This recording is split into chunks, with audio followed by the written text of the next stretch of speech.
জঙ্গিপুর বিধানসভার অন্তর্গত কানুপুর অঞ্চলের পঞ্চবর্তী গ্রামে দেওয়াল লিখনের মধ্যে দিয়ে বাড়ি বাড়ি প্রচারের কাজ শুরু করে দিলেন ৯ নম্বর জঙ্গিপুর লোকসভা কেন্দ্রের তৃণমূল কংগ্রেস মনোনীত প্রার্থী খলিলুর রহমান মহাশয়।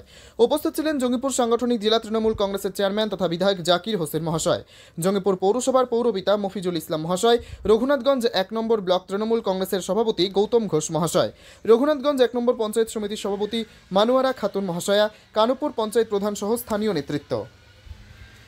আজকে আমরা জঙ্গিপুর লোকসভার মধ্যে জঙ্গিপুর বিধানসভায় আজকে আমরা সম্মানীয় আমাদের বিধায়ক এবং তথা আমাদের জঙ্গিপুর সাংগঠনিক জেলার চেয়ারম্যান জাকির হোসেনকে নিয়ে আমরা এই মুহূর্তে কানুপুর অঞ্চলে আমরা একটা পঞ্চায়েত রয়েছে আর কি। আমরা দেওয়াল লিখনের মধ্যে দিয়ে আমরা বাড়ি বাড়ি প্রচারের কাজ আমরা আরম্ভ করলাম। হ্যাঁ, আমরা আজ থেকে আমরা এই চেয়ারম্যান সাহেবের বিধায়ক সাহেবকে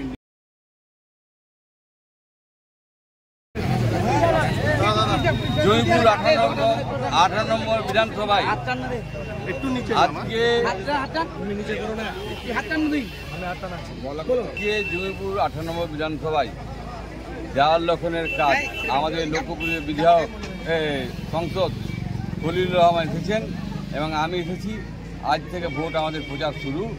কারণ মাননীয় মুখ্যমন্ত্রী বাংলার লক্ষ্মী ভাণ্ডার 500 টাকা ছিল, সেখানে 1000 টাকা করেছে এবং যারা 1000 ছিল তাদেরকে 1200 করেছে। মাননীয় মুখ্যমন্ত্রী আমাদের ফায়ার ব্রিগেড তৈরি করেছে, আমাদের মাননীয় মুখ্যমন্ত্রী বাস স্ট্যান্ড তৈরি করেছে, মাননীয় মুখ্যমন্ত্রী আমাদের ফোন লাইন তৈরি করেছে। আমরা গর্বিত যেরকম বাংলার মুখ্যমন্ত্রী পেয়ে, কারণ হলো যে কথা দেয় সে কাজ করে। মাননীয় মুখ্যমন্ত্রী আমাদের বিজেপির মতো ধাপ্পা দেয় না। মাননীয় মুখ্যমন্ত্রী বাংলার প্রতিটা মানুষের জন্য হসপিটালকে উন্নয়ন করেছে। আপনারা দেখেছেন কিভাবে হসপিটাল আছে, কিভাবে মেশিন লেগেছে এবং ডায়ালিসিস সেন্টারও চালু হচ্ছে। আমরা কিন্তু মানুষের কাজ করি এবং সাধারণ মানুষ আমাদের স্বপ্ন এবং তাদের পরিষেবা দেওয়া আমাদের বড় কাজ। তাই আমাদের সংসদ আজকে প্রচার আরম্ভ করলেন, আমরা প্রচার করছি।